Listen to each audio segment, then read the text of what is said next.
बंधु नमस्कार।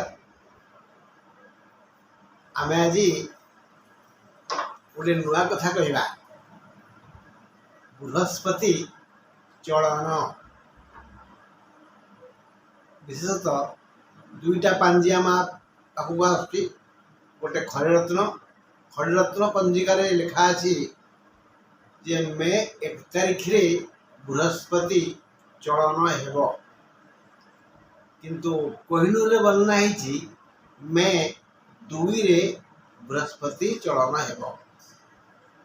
से जा हेउ नाना मुनिना मत भिन्ना बहु लोकरे बहुमत से माने गणना करी निष्पत्ति नेले जे बृहस्पति चलन हेबो। बृहस्पति तृतीय नक्षत्र को वृष राशि को गमन करिवे। अश्विन द्विजा कृत्तिका नक्षत्र को वृष राशि को गमन करिवे ग्रहराज बृहस्पति जीवे वृष को कृत्तिका को। बंधु अश्विन द्विजा कृत्तिका से कृत्तिका पुणी मेषर अच्छी ना, माने मेष राशि शेष नक्षत्र जहाँ वृष राशि आद्य नक्षत्र ता कृत्तिका। किंतु बृहस्पति थिले द्विजारे माने मेषरे थिले सी वृष गले। तेणु कौ राशि और कौ नक्षत्र की प्रकार फल भोगिबे से विषय रे आसंत आलोचना करिबा। आमे को एका दिन कहले तो सरीबनी, समय कम। तेणु मु भावी आपण सह ए विषय 3टा पर्याय आलोचना करी। आज हूँ प्रथम पर्याय। श्लोकटी लेखा अच्छी जे जीवे द्वितीय धनधान्य भोगी। जीव बोले बृहस्पति, जीवे द्वितीय ये व्याकरण शास्त्र कौच भावे सप्तमी माने बृहस्पति द्वितीय हुवन्ते। जीवे द्वितीय बोले बृहस्पति द्वितीय हुवन्ते। धन आउ धान्य जो राशि द्वितीय हेबे, मेष यदि 1 हुए वृष हम 2, मेष द्वितीय बृहस्पति। धन धान्य भोगी, धन और धान्य बोले शस्य। धन बोलते आमर चलन धन, टंका पैसा सुना रूपा इत्यादि, आउ शस्य। ये 2 प्रकार लाभ हम कार मेष राशि। जीवे द्वितीय धन धान्य भोगी सुतार्थ लाभ नवपंचकेशु।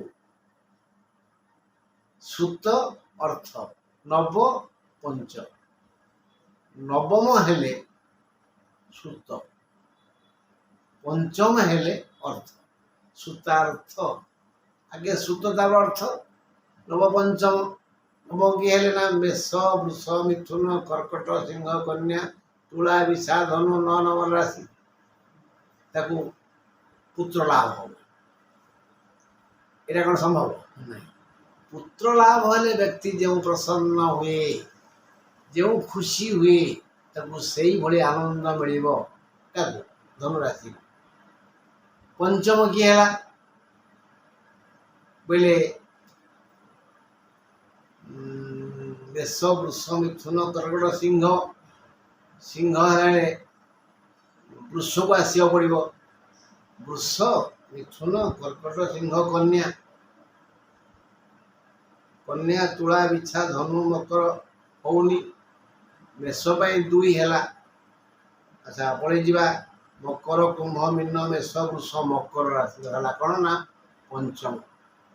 मकर कुंभ मीन मेष वृष है मकर राशि है पंचम। पंचम को अर्थ लाभ हो। से भाई नवमटा धनु भूल गला हिसाब से कौन हम देखा।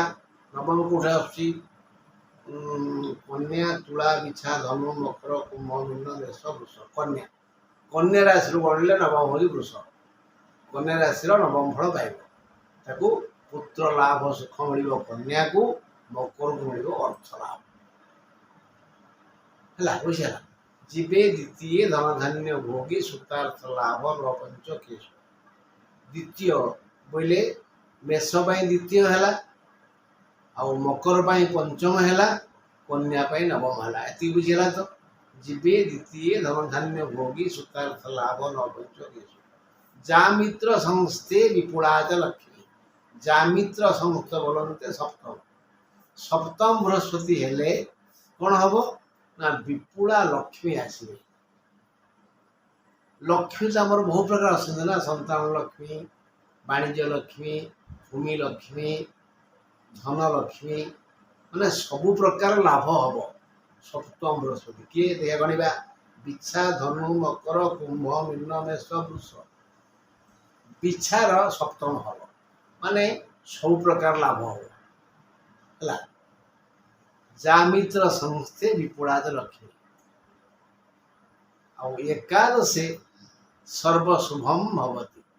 ଏକାଦଶ ହବ ଗଣିବା କୋଉଠୁ? କର୍କଟରୁ ଗଣିବା। କର୍କଟ, ସିଂହ, କନ୍ୟା, ତୁଳା, ବିଛା, ଧନୁ, ମକର, କୁମ୍ଭ, ମୀନ, ମେଷ, ବୃଷ। କର୍କଟର ସବୁ ସୁଖ ହବ, ଯାବତୀୟ ସୁଖ ହବ।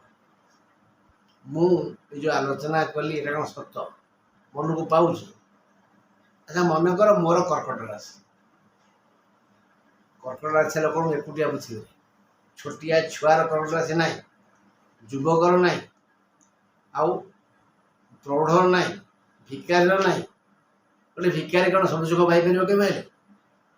ଆଶ୍ରିତ କଅଁଳା ଛୁଆ ଯେ ମା ସୈନ୍ୟବାନ ସେ କ'ଣ ସବୁ ସୁଖ ପାଇପାରିବ? କେବେ ନୁହେଁ। ତେଣୁ ଇଏ ଗୋଟେ ସ୍ଥୂଳ ଗଣନା। ପ୍ରକୃତ ଗଣନା ହେଲା ଜାତକରେ ବୃହସ୍ପତି କେଉଁଠି ଅଛନ୍ତି। ଜାତକରେ ଯଦି ବୃହସ୍ପତି ମନେକର କର୍କଟ ରାଶି ମୋର ହେଇଛି, ମୋର ବୃହସ୍ପତି ଅଛନ୍ତି ମକରରେ କି କୁମ୍ଭରେ କି ବୃଷରେ କି କନ୍ୟାରେ କି ତୁଳାରେ, ଫଳ ପାଇବେ କି? ପାଇବେନି। କାରଣ ବୃହସ୍ପତିଙ୍କର ଶତ୍ରୁ ରାଶି ଗୁଡ଼ାକ କିଏ କିଏ? ବୃଷ, ମିଥୁନ, କନ୍ୟା, ତୁଳା ଆଉ ମକର, କୁମ୍ଭ। ଏମାନଙ୍କ ପାଇଁ ବୃହସ୍ପତି ଏକାଦଶ ହେଲେ କି ସପ୍ତମ ହେଲେ କି ଦ୍ୱିତୀୟ ହେଲେ କି ପଞ୍ଚମ ହେଲେ କି ନବମ ହେଲେ ଭଲ ଫଳ ପାଇବେ ନାହିଁ। ଏ ଜାତକରେ ଆପଣଙ୍କର ଅଷ୍ଟମରେ ବୃହସ୍ପତି ଥିବେ, ତୃତୀୟରେ ଥିବେ, ଦ୍ୱାଦଶରେ ଥିବେ, ତାହେଲେ ସେ କେବେ ହେଲେ ପୂର୍ଣ୍ଣ ଫଳ ପାଇପାରିବେ ନାହିଁ। ତେଣୁ ଏଇ ଯେଉଁ ସୂକ୍ଷ୍ମ ଆଲୋଚନା ପାଇଁ ଆମେ ଆସନ୍ତାକାଲି ନକ୍ଷତ୍ରକୁ ନେଇ ଗଣନା କରିବା। ନକ୍ଷତ୍ର ହିସାବ କରିସାରିଛି, କାଲି ଆଉ ଥରେ ଭେରିଫାଏ କରିଦେବି। କାଲି ଆପଣଙ୍କୁ କହିବି କେଉଁ ନକ୍ଷତ୍ର ବୃହସ୍ପତିଙ୍କର କେଉଁ ଫଳ ପାଇବେ। ସେଟା ହେଉଛି ସୂକ୍ଷ୍ମ ଗଣନା। ପହରଦିନ ଆମେ ଆଲୋଚନା କରିବା କେଉଁ ରାଶି କେଉଁ ନକ୍ଷତ୍ର କେଉଁ ଅବସ୍ଥାରେ କିଭଳି ରହିବେ ଆଉ କି ଫଳ ପାଇବେ। ବୃହସ୍ପତି ପ୍ରକୃତ ଫଳ କ'ଣ କ'ଣ ଦେବେ, କାହାକୁ ଦେବେ, କିପରି ଦେବେ। ବନ୍ଧୁ ଆଜି ଆମେ ସୂକ୍ଷ୍ମ ଆଲୋଚନା କରିପାରିଲେନି, ସମୟ ଅଭାବ। ସ୍ଥୂଳ ଆଲୋଚନା କଲେ, ଶ୍ଲୋକଟିର ଅର୍ଥ କଲେ। ଆଜି ରହିଲି, ନମସ୍କାର।